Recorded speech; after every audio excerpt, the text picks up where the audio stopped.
On from yesterday where we just talked about what is conservation and basically what is meant by biodiversity, and then you looked up your endangered plants and animals in Ireland. So just moving on, I think it's probably quite obvious, but if you were asked why do we need conservation, as in why do we need to bother with conservation, so if we don't, then plants and animals will become extinct. So if you have a plant that's endangered at the moment and you do nothing to help it, then it will become extinct. Um, I kind of said this yesterday, but to maintain the balance of nature, so a lot of the time, a lot of those species are interdependent. So if an animal, um, like an insect, feeds off a particular plant, and then that plant becomes extinct, the odds are that's going to have a pretty huge effect on that insect. So obviously, in order for the insect not to become endangered, it has to eat. But for it to eat, it's going to have to go and eat another plant where perhaps there was another insect that was there. So now you've got a problem between the two insects. So it can have a huge, huge impact. And one thing becoming endangered or extinct can actually cause another thing to become endangered or extinct. Um, this just, I mean, this overall feeling that future generations have the right to the same resources. It's like, I mean, there is an argument that a lot of the animals, like an elephant, for example, like, will we get to a case where our grandchildren can't, will never see an elephant except for in a photograph, or a tiger except for in a photograph? Um, so yeah, do they deserve to be able to see the same animals that we see without us making them extinct? Um, most medicines that we have today at some point were derived from a plant. Um, so, a lot of that research has happened already or whatever. We know the plants that do produce medicine or what will become medicine. Um, but I suppose there's absolutely no, if a plant becomes extinct, maybe it was something that could potentially, change somebody's life with some condition, but if it's extinct, sure, it can no longer be studied. So for medicinal purposes. Um, and we talked about this yesterday with relation to the bees. If natural resources are not protected, there's a danger that human life, even our survival, could be at risk. Okay, so like I wouldn't be learning them off like word for word or anything, but just a general idea of like why do we need conservation? Why do we need to maintain our biodiversities? I think most of them are quite obvious. So if you have one or two words that would jog your memory in an exam, so don't want them to become extinct, to maintain the balance, you might remember that one organism becoming extinct can cause a problem with another organism. Future generations, so they have the right to see the same animals and plants that we see. Medicine would be the next one. I suppose the most bold word in the sentence, the survival. So like if you even remembered those 5 words, would they jog the reason? Does that make sense? Yeah, I wouldn't be learning these completely verbatim off by heart. Again, these are probably, you could probably come up with these, but the main causes of loss of biodiversity. So why are organisms being endangered, becoming endangered, and as a result we have either less of them or less variety. So habitat loss or fragmentation. Now this one and this one you have to study in a little bit more detail, so we'll talk about that further down. Habitat loss or fragmentation. So habitat, like it's top of the list. It's one of the big reasons why plants and animals become endangered, because they lose their place to live and hunt and survive. And fragmentation is where, like maybe you've a field and I don't know, humans put a road through the center of that field. So what's happened is you've been split up. So part of your habitat's on the left hand side of the road and part of the habitat's on the right hand side of the road. And again, that stops the interdependency of these habitats. Like, so if you're split away from, I don't know, half of the plants that you used to eat, that's going to have an effect. So that's what fragmentation means, that when you break up a habitat. Pollution. So yeah, we've talked about that quite a lot in the last couple of chapters that we've done.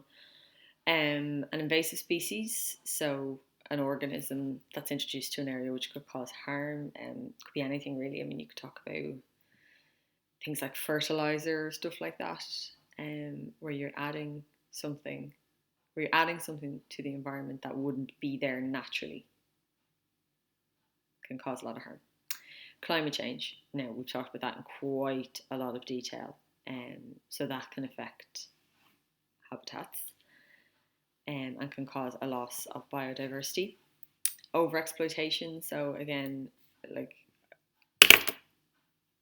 we talked about that, I think, in the last chapter. Like when you like overexploitation is kind of, it feeds into so many of these. Like it's part of the reason for our climate. It's part of the reason for our pollution and our greenhouse gases, and as a result, our climate change. So overexploitation comes from demand. Like these are so linked. Like the next one is population numbers. If we didn't have such huge population numbers, we wouldn't have farmers that are overworking their land in order to produce enough meat to feed all these people. And then the overproduction, first of all, is damaging the land itself, but is also leading to more greenhouse gases being pumped into our atmosphere. So they're all sort of interdependent. So just briefly talking about the top two in a little bit more detail. Habitats have been destroyed on a huge scale. So there are a couple of examples here. Again, you could have come up with most of these. Cut down forests or woodlands for timber, or to clear land for housing or farming. Boglands been drained so that they can farm them. There's also, with a demand for housing, even in rural areas, like my own father-in-law has several kind of separate bits of land, and some of them are what they call boggy. So there would be bog, but they might be kind of quite deep down. But you can drain them. It's expensive, but you can drain the bogs so that you can live on the land. And that seems so, like, so many of my friends have done it. Like it seems like such a harmless thing to do, but you are destroying the bog. So that is, potentially turf, like fossil fuels that we could have that are being destroyed just so somebody can live on that land. Close to their mommy or their daddy or their cousins or their brothers or whatever. So it definitely is a problem, and it's not in the vein of conservation. Grassland been built on for roads, housing, factories. I mean, like, Dublin is such a classic example of this. Like, I bought my house 2016, so 4 years ago, and I mean the difference between a house built in the 2000s compared to the house I bought is built in the 1970s. Like we have a big front garden, we can fit 2 cars in. Our back garden is, it's not enormous, but it's large. You go to newer houses now, they don't do that.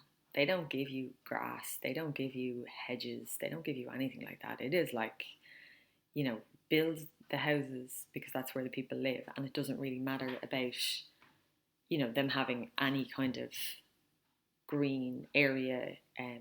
They certainly don't have like large like fields or things like that.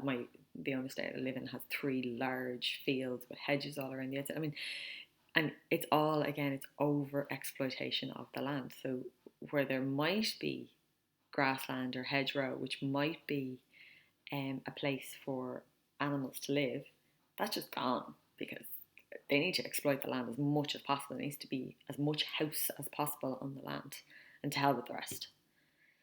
And then lakes are being destroyed by pollution.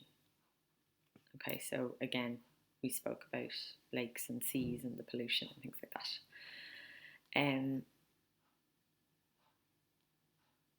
So yeah, if you destroy these habitats, then the organisms that live in those habitats, whether they're insects or animals or plants or whatever they are, they are not going to be able to continue to live. And if you fragment or break up the habitat enough, sometimes they're too small to support. They can be left too small to support any kind of life. So it's sort of like I suppose, a slow death, which is terrible. But they can't,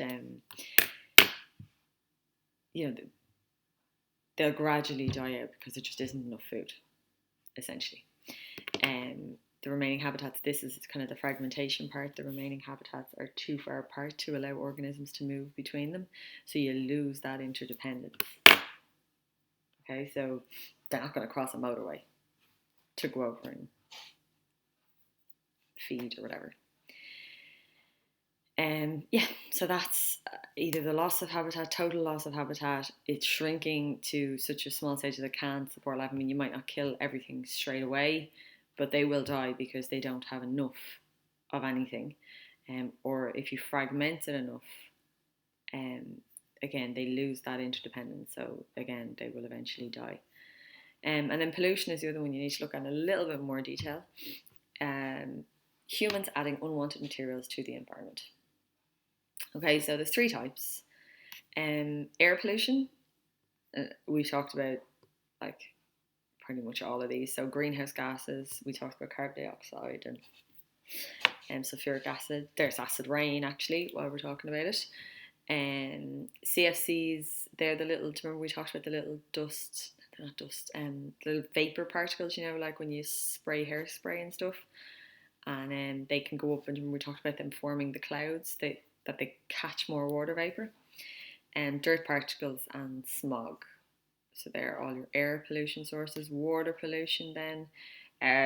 Like oil spills happen, but they're more kind of like one-off, very large, very damaging events. But you generally wouldn't have like oil spilling all of the time. It's more of an accident. Whereas badly treated sewage is a massive problem all over the world. So essentially toilet waste being pumped into the rivers. Like actually only recently here, we, like I said, bought my house 4 years ago and we renovated it quite recently, and we had a massive problem with the drains outside. They all backed up. It was disgusting. But it turned out that the builder had, I don't know if you, not wired, plumbed the sewage wrong. So he had the sewage coming out of the house going down into the river, down the road. It was plumbed the wrong way. So I mean, we found it by accident. But how many plumbers have done that and put the sewage going the wrong way? In which case, it's just flowing into your local river, which is gross. And then dumping. So like farming or industrial waste, or like I was dumping of household waste, obviously by accident. But there are people who are doing it on purpose. It's an easy way to get rid of waste if you dump it into a local river somewhere, in the back end of nowhere where nobody's going to be checking. But it is massively damaging to the water. And then soil pollution. So acid rain, which we discussed in chapter 41, but when that falls in the soil, it causes it to become very acidic. And when it's acidic, it's less fertile. And what they do then is they put fertilizer on, which is another foreign organism. So that's another problem. So it's kind of like 2 wrongs almost, and it just keeps making it worse. Overuse of fertilizers or slurry, which is animal waste, and improper dumping of wastes. Okay, so you need a few kind of examples there of the different types of pollution, and you need to know about habitat loss and fragmentation.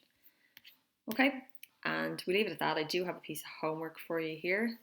It's not going to take you long. It's a nice little piece of homework about just to see do you understand the concept of conservation. All right, that won't be due till next Tuesday.